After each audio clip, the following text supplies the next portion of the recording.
Hello everyone. Welcome to Decoder Box.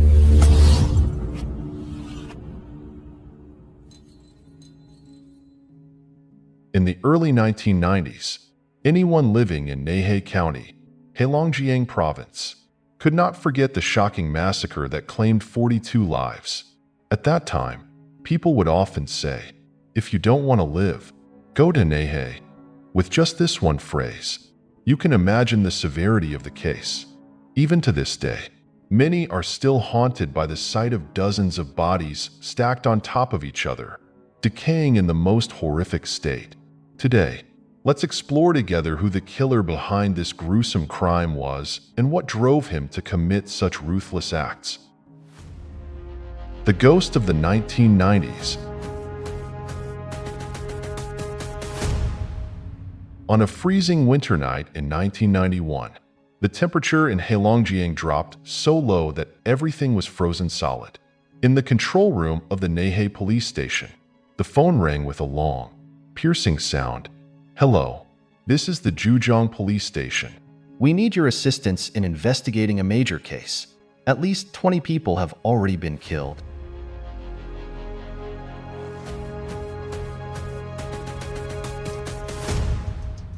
Recognizing that this was a murder case of the highest gravity, the officer on duty immediately reported the situation to his superiors. After setting the plan in motion, the NeHe police swiftly headed to the address they had been given. "Break the door down," the police chief ordered. The hatch door burst open. Even though they had mentally prepared themselves, the sight in front of them still left the police officers stunned. Many turned away and vomited. The small cellar was filled with bodies scattered everywhere. Some had decomposed to the bone, while others still retained a clear shape. Seeing this, the officers were gripped by fear and fully realized the negligence in their duty. The scene was quickly cordoned off, and the forensic team began their work.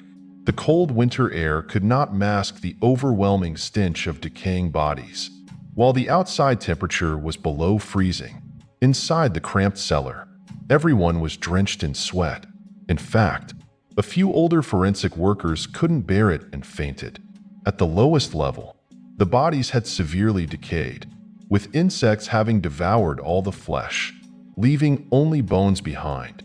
The scene was dark, lacking proper lighting, which made the investigation incredibly difficult. The deeper they went, the more suffocating the air became. Many investigators even suffered from oxygen deprivation and were poisoned by the stench of the rotting corpses. This horrifying case quickly attracted media attention. Chinese news outlets continuously reported on the investigation led by the Heilongjiang and NeHe police. The public was in shock, not knowing who the murderer was or what kind of grudge they held against the victims to commit such brutal acts. People feared they might become the next target of this killer. The phrase, "If you don't want to live, go to NeHe," once again became a haunting reminder for many, further increasing the unease within the community. Snow covered the streets of NeHe, and everyone hoped the winter would soon pass, so the sun could rise again and dispel the dark cloud hanging over their hearts. As the police combed through the entire cellar, they found over 40 bodies. They concluded that this was a large-scale massacre, likely involving a criminal gang. In the past year, there had been numerous mysterious disappearances in NeHe, mostly involving young women with attractive appearances. Once the news about the bodies spread, relatives of the missing victims came forward for identification. DNA results and facial recognition confirmed that these bodies belonged to those previously reported missing. The public was furious, not only at the brutality of the killer, but also at the failure of the security forces to act. The question on everyone's mind was, where was the government when NeHe was plunged into this tragedy? Tracking down the suspects. To restore public trust, the authorities mobilized a specialized investigation team consisting of dozens of special forces officers who worked around the clock to search for all suspects in the area. However, the leads were too few, making it difficult to narrow down the suspects. Despite the challenges, the police didn't give up, taking statements from everyone, from those with criminal records to the elderly and even children. Thanks to this method, the police were finally able to narrow down a group of suspects and proceed with interrogations. However, after verification, none of them appeared to have a motive for the crime. The police concluded that this might be the work of a professional criminal gang, and it was highly likely that after being discovered, they had fled to other areas to continue their activities. Time passed, the ice and snow began to melt, and the sun eventually emerged. However, instead of the anticipated breakthroughs, the police could only offer vague answers, causing the public to start doubting the government's competence. This inadvertently placed immense pressure on the investigation team. Fortunately, a stroke of luck finally appeared, although it came somewhat late. Breakthrough from suspicious sign. After many long months, the case saw new breakthroughs. One night, during a routine train station patrol, security forces happened to come across a highly suspicious individual. As night fell, Heilongjiang Station became busier than ever. Being a key transportation hub, the police always remained highly vigilant, especially officers Guofeng and Xiaowang, who patrolled the station hall daily. In the early 1990s, social security in the country was quite unstable. Heilongjiang Station, a large facility in the southern region, frequently witnessed thefts and fraud. One night, during his patrol, Xiaowang noticed something unusual. He spotted a young woman around 20 years old, with short hair and an attractive face. Although it was still fairly warm in Hangzhou in October, this girl was wearing a thick wool sweater, which immediately aroused Xiaowang's suspicion. The girl was speaking with a man who looked quite disreputable, with a lecherous face, dark skin, and wearing a thin shirt, a style typical of people from the southern region. With his professional experience, Xiaowang believed this was a suspicious encounter. A moment later, Xiaowang noticed three men standing about 10 meters away, staring intently at the couple. Two of them were dressed shabbily, with rough, laborer-like appearances. The third was younger, fair-skinned, with a high nose, quite handsome and striking. However, their fierce gazes made Xiaowang even more cautious. Xiaowang suspected that this might be a gang that used women to lure unsuspecting victims. Once they had their target, the woman would scream, pretending to be sexually harassed, while others would then act as her husband or relative, demanding compensation for the damage. Cautious of the situation, Xiaowang decided to follow them discreetly and instructed Guofeng to return and call for backup. Guofeng quickly ran to the control room and gathered 3 team members, bringing along batons, handcuffs, and carefully, a gun. By this time, the woman had already left the station with her client. Followed closely by the 3 men, Xiaowang quietly trailed them, ensuring not to reveal himself. This scenario was like the story of the mantis stalking the cicada, unaware of the bird behind it. Sure enough, the woman led the client into a narrow alley, and the 3 men followed closely. One of the men then grabbed the victim, accusing him of harassing his wife and using this as a pretext to demand compensation. The victim, confused, insisted that he had agreed on a deal with the woman, but the gang leader denied any involvement in prostitution and continued to demand money. Seeing this, one of the young men in the group hit the victim in the head, while another pulled out a knife, threatening him and demanding that he hand over all his belongings. At that moment, Xiaowang and his 4 teammates swiftly surrounded the area. Realizing the situation was not in their favor, the gang leader quickly tried to justify their actions, claiming that it was just a personal misunderstanding and that they didn't want to involve the police. However, the victim immediately refuted their claims, asserting that he hadn't harassed the woman and that she had agreed to spend the night with him for a negotiated price. Facing the armed suspect, Xiaowang drew his gun and warned them to drop the knife. Knowing they couldn't resist, the gang leader had no choice but to drop the knife and put his hands into the handcuffs. However, just as the police were about to take him away, the gang leader suddenly pushed one of the officers and tried to flee. In a split second, he was blocked and apprehended by a nearby security guard. All suspects were subsequently taken to the station for further investigation.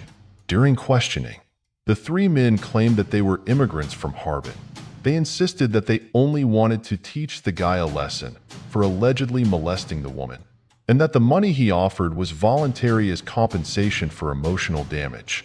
However, they refused to provide any additional information. When the police conducted a search, they discovered that all four individuals were carrying fake identification documents. Normally, people without anything to hide wouldn't use forged IDs, which heightened the police's suspicion. The situation became even more dubious when the woman in the group started showing signs of nervousness, her face turning pale. Sensing something was off, the police decided to press her for more information. From victim to accomplice. During her interrogation, the woman, whose name was revealed to be Heilongjiang, began to exhibit behavior indicating that she wanted to confess but was hesitant. She asked the officers for a sanitary pad and pretended to step out for a moment. While outside, she leaned in close to an officer and whispered, "I was forced to kill people. Please help me." Heilongjiang then confessed that she had been involved in several murders alongside the other members of the group. The victims were mostly young, naive women. Suspecting that this gang was connected to the horrific massacre in NeHe, the police immediately reported the new findings to their superiors. Through their investigation, the police identified the ringleader as Jiao Wenj, born in 1960, who had once worked as a laborer at the agricultural factory in NeHe County, Heilongjiang Province. Jiao Wenj grew up in a poor family, losing both of his parents at a young age. Without any proper supervision or education, he neglected school and had to fend for himself after finishing middle school. Although he lacked formal education, Jiao Wenj's good looks and smooth talking won over many women at the factory. However, beneath his charming exterior lay a dark soul. He started hanging out with a group of lazy friends, spending his days drinking and gambling. After being fired for having inappropriate relations with female workers, Jiao Wenj switched to working as a butcher. But business was slow, and financial difficulties soon overwhelmed him. In desperation, he turned to a life of crime, robbery, and murder. From July 1990, Jiao Wenj began luring young women back to his home. After engaging in sexual activity with them, he would rob them and then murder them. Those who resisted were killed even more brutally. Instead of disposing of the bodies, he would throw them into a storage cellar. There were rumors that killing had become a perverse hobby for him. Some even claimed that he slept with the corpses and performed horrifying acts such as disemboweling them, removing organs, and cutting off their genitals to fry or cook. From January to August 1991, Jiao Wenj formed a criminal gang with members like Li Tuhua and Sun Wengli. The group was involved in multiple cases of luring victims, robbing, and committing savage murders, terrifying the entire area. To make their criminal activities easier, Jiao Wenj and his gang rented a house in the local area. In the first half of 1991, several people, both men and women, began disappearing from NeHe. Residents in the area were too frightened to go out at night, fearing they would become the next target of the murderer. Among the victims was a particularly significant individual, Heilongjiang. She had been working as a nanny at the nursery school for the families of agricultural factory employees in NeHe. According to Lin Zhan's testimony, she and Jiao Wenj were neither husband and wife nor lovers. Instead, she was forced to participate in his criminal activities. Heilongjiang confessed that on a night in October 1991, after her drunken husband beat her and kicked her out of the house, she wandered the empty streets. Scared and disoriented, she headed towards the train station, where the lights and the presence of people made her feel safer. There, she met Jiao Wenj. who seduced her with sweet words and his strong appearance. She quickly fell for his charm and followed him back to his home, where he claimed that only he and his elderly parents lived, further putting her at ease. Upon arriving at the house, Su Linjin noticed that the house only had 3 rooms and a large courtyard, but there were no signs of any elderly parents. Instead, inside the house were Li Tuhua, Jiao Wen's wife, and a little girl. Li Tuhua shot Linjun a contemptuous look, which made her feel that something was wrong. Linjun tried to find an excuse to leave, but Jiao Wen suddenly grabbed her by the neck and nearly strangled her to death. Terrified beyond belief, Su Linjun was forced to strip and was raped right in front of Li Tuhua, Jiao Wen's wife, who witnessed everything but showed no concern. Instead, she simply took the child to the next room to sleep. The next morning, when Linjun woke up, she cried while putting her clothes back on, preparing to leave. But Jiao Wen grabbed her again and knocked her unconscious. When she regained consciousness, Linjun found herself locked in a dark, foul-smelling cellar, surrounded by what felt like decomposing flesh. Horrified, she realized she was lying among a pile of dead bodies. She tried to kick the door open but couldn't escape. As she struggled, Jiao Wen appeared, holding a dagger in his hand. Upon seeing the knife, Linjun dropped to her knees, begging for her life and promising to do anything to save herself. Jiao Wen told her that if she agreed to work for him, he would spare her life. Trembling with fear, Linjun agreed, and later confessed everything to the police about the crimes committed by Jiao Wen's gang. Tragedy and haunting memories. Su Linjun revealed that Jia and his accomplices would lure wealthy acquaintances, inviting them to dinner, and then murder them after they became intoxicated. As the number of victims grew, Jiao Wen realized that killing in this manner was becoming too dangerous, as it increased the risk of being caught by the police. So, he forced Lin Zhan to pose as a prostitute, luring men back to their home, where they would be brutally murdered. At first, Su Linjun refused, but after being threatened that her entire family would be killed, she had no choice but to comply. Every night, she would go to the train station dressed provocatively, seducing men and leading them back to the house. Once the victims entered the home, Linjun would pretend to go change her clothes, while Jiao Wen and his gang would storm in and kill them savagely, then rob them. They used daggers or axes to behead the victims. After each murder, the house would be covered in blood, and it would take days to clean up the evidence. This cycle repeated over and over until the cellar was filled with corpses. After hours of interrogation, Jiao Wen and his accomplices finally bowed their heads and confessed to their horrific crimes. In January 1992, NeHe was shrouded in an atmosphere of heaviness and tension. The local people's court held a public trial.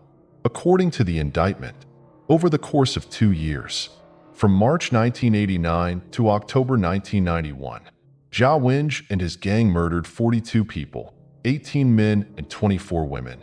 However, from the moment they were arrested until they were led to the execution grounds, Jiao Wen and his accomplices remained disturbingly calm and cold. Jiao Wen, the killer, couldn't even remember the number of people he had murdered, although authorities confirmed the number of victims to be 42. Many believe the actual figure could be much higher, as there were cases where victims' families did not report the crimes. Some bodies were burned to ashes, including the remains of foreign nationals. Furthermore, numerous disappearances were reported during that time. It's said that as the digging reached a certain depth, police were unable to continue the excavation. According to the report from the Heilongjiang Provincial Police Department, the investigation officially ended on December 26, 1991, and the case was formally prosecuted on October 31st of the same year. On January 9, 1992, 4 criminals involved in the Jiao Wen case were executed according to the law. Before being executed, they were paraded around the city of NeHe in prison trucks. serving as a symbol of justice and to calm the emotions of the public. Many years have passed, but the massacre remains a terrifying memory for the people of NeHe. No one wants to recall that painful time, but the truth is the truth, and the tragedy did happen, since the exact death dates of the victims couldn't be determined. The people of NeHe chose the day the killers were sentenced as a memorial day for the deceased. From then on, every year, the townspeople hold a ceremony to honor the unfortunate victims. For the people of NeHe, there will never be a day of remembrance for those heartless criminals. Thank you for joining us in today's video. If you have any other intriguing cases you'd like us to investigate, feel free to share them in the comments section. And don't forget to like and subscribe to Decoder Box for more true crime cases from around the world. Goodbye, and see you again in next videos.